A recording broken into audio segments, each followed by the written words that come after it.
Praise lord. దేవుని నామానికి మహిమ కలుగునుగాక. ఆమేన్. పరిశుద్ధ గ్రంథంలో ఈ ఉదయకాలంలో మనం జ్ఞాపకం చేసుకుందాం. పరిశుద్ధ గ్రంథము నుండి మత్తయి రాసిన సువార్త 18వ అధ్యాయము 1వ వచనము 2వ వచనాలు మనం జ్ఞాపకం చేసుకుందాం. ఆ కాలమున శిష్యులు యేసు వద్దకు వచ్చి, పరలోక రాజ్యంలో ఎవడు గొప్పవాడని అడగగా, ఆయన ఒక చిన్న బిడ్డను తన యొద్దకు పిలిచి వారి మధ్యన నిలవబెట్టి ఇట్లా, మీరు మార్పు నొంది బిడ్డలు వంటి వారైతేనే కానీ పరలోక రాజ్యంలో ప్రవేశింపరని మీతో నిత్యముగా చెప్పుచున్నాను. కాగా ఈ బిడ్డ వలె తన్ను తాను తగ్గించుకున్నవాడెవడో వాడే పరలోక రాజ్యంలో గొప్పవాడు. అవునండి, దేవుని యొక్క లేఖన భాగంలో మనం చూస్తే మత్తయి రాసిన సువార్త 18వ అధ్యాయంలో ఆ కాలంలో శిష్యులు కూడా యేసు వద్దకు వెళ్ళి, భూమి మీద ఎవరయ్యా గొప్పవారు, పరలోక రాజ్యం చేరాలంటే ఏం చేయాలి, పరలోక రాజ్యంలో ఎవరు గొప్పవారు, పరలోక రాజ్యం చేరుటకు మేమేం చేయాలి, ఏం చేస్తే మేము పరలోక రాజ్యం చేరగలం అనేక మాటలు మనం చూస్తే, దేవుడు ఉదయకాలంలో మరి మీ అందరికీ అనుగ్రహించే ఒక మాట ఏంటంటే, చిన్న బిడ్డ వల్లే ఎవరైతే మరి ఉంటారో, చిన్న బిడ్డ వల్ల ఎవరైతే మరి ఉంటారో వారిని, చిన్న బిడ్డ వల్లే ఎవరైతే మరి తెలుసుకుంటారో అలాంటి వారికి పరలోక రాజ్యము సమీపం, పరలోక రాజ్యము చేరుటకు అవకాశం.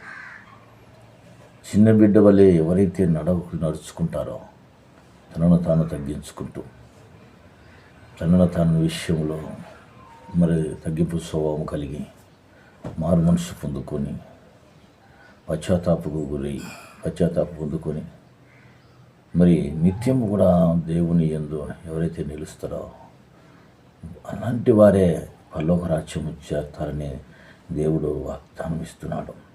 వాళ్ళు అడుగుతున్నారు, అయ్యా మేము పరలోక రాజ్యం చేరుటకు ఏమి చేయాలి, పరలోక రాజ్యంలో చేరాలంటే మేము ఏమి ఇక పొందుకోవాలి, ఏమి చేయాలంటే ప్రార్థన చేయాలి, పశ్చాత్తాపం పొందుకోవాలి, మారు మనసు పొందుకోవాలి.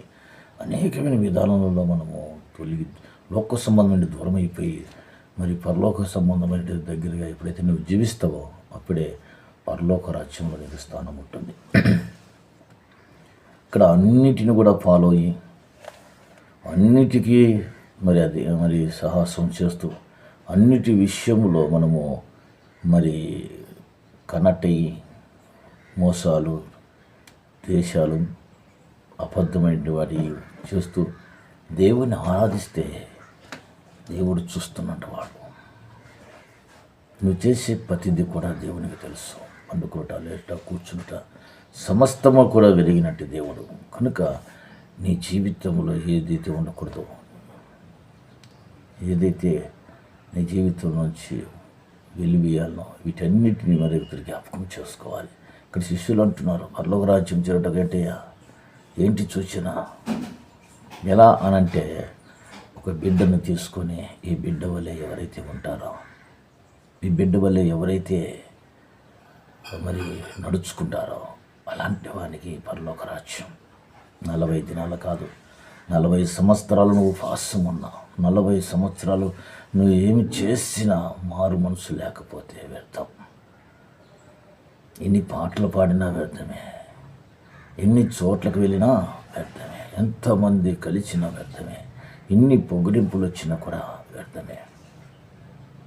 మనుషులకు నువ్వు కనపడే విధానం వేరు, దేవుని కనపడే విధానం వేరు.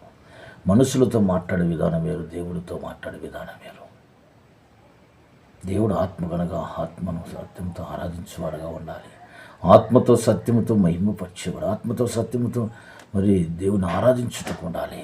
దావీదు మహారాజు అన్నాడయ్యా, నేను ఒక వరం అడుగుతున్నాను, నాకు ఒక కోరిక ఉందయ్యా. ఏంటి అంటే నా జీవితకాలం అంతయు కూడా నేను నీ సన్నిధిలో ఉండాలని ఆశ.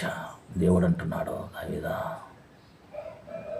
నీవు అడిగినది మంచిదే, కానీ మొదటిగా నా రాజ్యాన్ని, నా నీతిని నా రాజ్యాన్ని వెతుకో, నా సన్నిధి వెతుకుని ముందు. దేవుడు ఎదిగిన వాడండి. కొర్నేలు ప్రార్థన చేశాడు. కొర్నేలు ప్రార్థన దేవునికి వినపడింది, కానీ దేవుడు అంటున్నాడు, సీమోను పేతురుని పిలవమంటున్నాడు. ఎందుకంటే ఫలములు, ప్రవచనాలు ఉన్నాయి, అవి విత్తాలి. అవి విత్తాలంటే దేవుడు ఏర్పరచుకున్న సేవకులు ఉండాలి. దేవుని సేవకును ఏర్పరిచి నీ ఇష్టానుసారంగా జీవించడం కాదు దేవుడిచ్చింది. కనుక ఈరోజు దేవుని యొక్క మాటలు ఉదయకాలం మీకు ఈ వర్తమానం అందిస్తున్నాం. నువ్వు ఎలా ఉండాలి అంటే ఒక చిన్న బిడ్డ వల్లే మార్చబడాలి. ఈ లోకంలో ఎక్కడున్నా కూడా నువ్వు పరిగెత్తుకుంటూ దేవుని సన్నిధికి వెళ్ళాలి, పశ్చాత్తాపడాలి. త్రాగటం, తినటం, ఇల్లు కట్టడం, పెళ్ళిళ్ళు చేయటం కాదు. నువ్వు భూమి మీద బ్రతికున్నావంటే దేవుని ఆరాధించాలి. నువ్వు భూమి మీద బ్రతికున్నావంటే దేవుని మహిమపరచాలి. నువ్వు భూమి మీద జీవిస్తున్నావంటే దేవుణ్ణి మరి స్తుతించబడాలి. ఇది దేవుడు నిన్ను అడిగేది.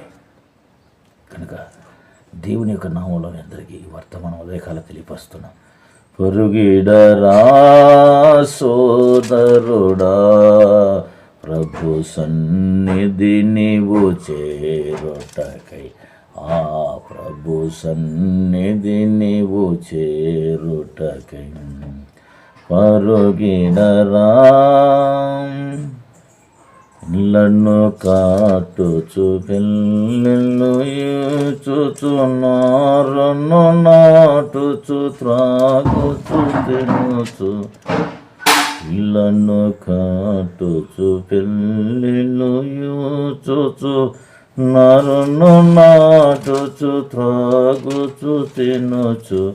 జగములో జనులు దిగులేనప్పుడు, జగములో జనులు దిగులేనప్పుడు, దొంగవలే ఇలా దొరయాచురా, దొంగవలే ఇలా సునురా.